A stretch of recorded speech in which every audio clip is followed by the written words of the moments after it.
This one did not come to us as a file. It came as a signal, still transmitting, from a region of dead stars the old charts call the ghost reach. It has been repeating for a very long time. A man's voice, calm, almost happy, telling the story of the most beautiful thing he ever found and what it cost. We have cleaned it up as best we can. We do not recommend you follow the coordinates. Name's Rennick. I salvage. Out past the shipping lanes, there's a war grave 1,000 years wide. Whole fleets that killed each other over something nobody alive remembers. Just drifting, full of good scrap and bad luck. I work it alone. You want to be alone? For this. So when I found a dreadnought out there, dark, intact, not a scratch on her, I should have marked it and moved on. Intact is wrong, out there. Intact means something kept it that way. I cut my way in. She was a tomb inside. Cold, silent, a throne room built for something that thought a lot of itself. And on the throne, in a pod of lights that still worked after 1,000 years, there was a woman. Asleep.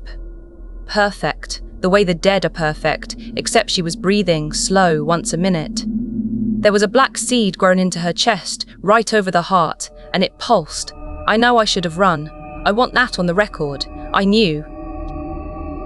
I woke her. Of course I woke her.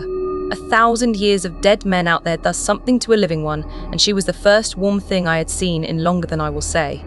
She opened her eyes, and they were full of light, and she looked at me like I had done something kind, and she did not know her own name, or the war, or the ship, or anything at all except that she was awake and I was there.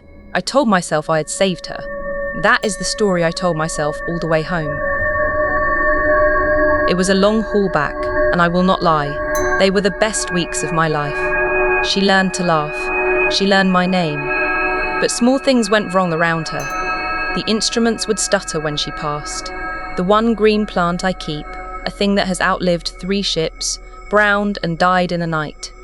And sometimes I would wake and she would be at the viewport, staring at a star, and the star would be dimmer after. I told myself I was tired. A man tells himself a lot of things.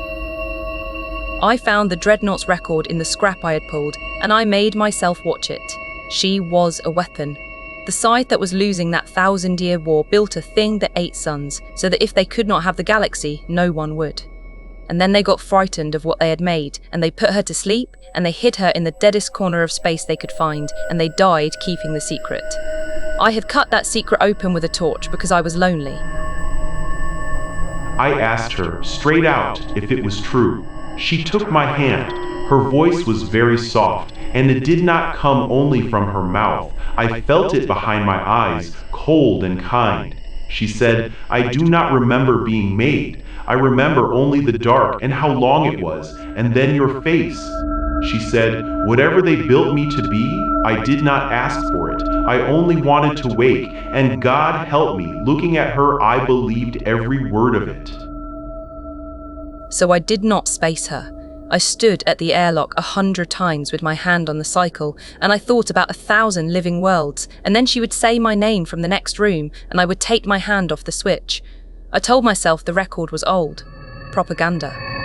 A lie the winners told. I told myself a great many things. At that airlock with 1,000 years of dead men trying to warn me through a cracked screen, and her voice in the next room, warm.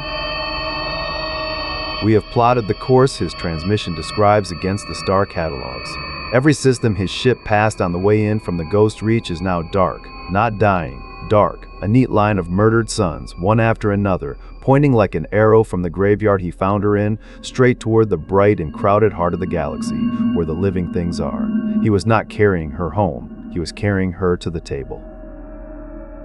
She is mostly awake now. I can feel it, the way you feel a storm in your teeth. She is gentle as ever, she still curls up small when she sleeps, but where she looks, things end. I tried to change course. I told the ship to burn hard for empty space, to strand us, to die out there together where it would not matter. The ship said yes, and then it did not turn. Maybe it is her, maybe it is me. I have stopped being able to tell where I end, and this wanting stops.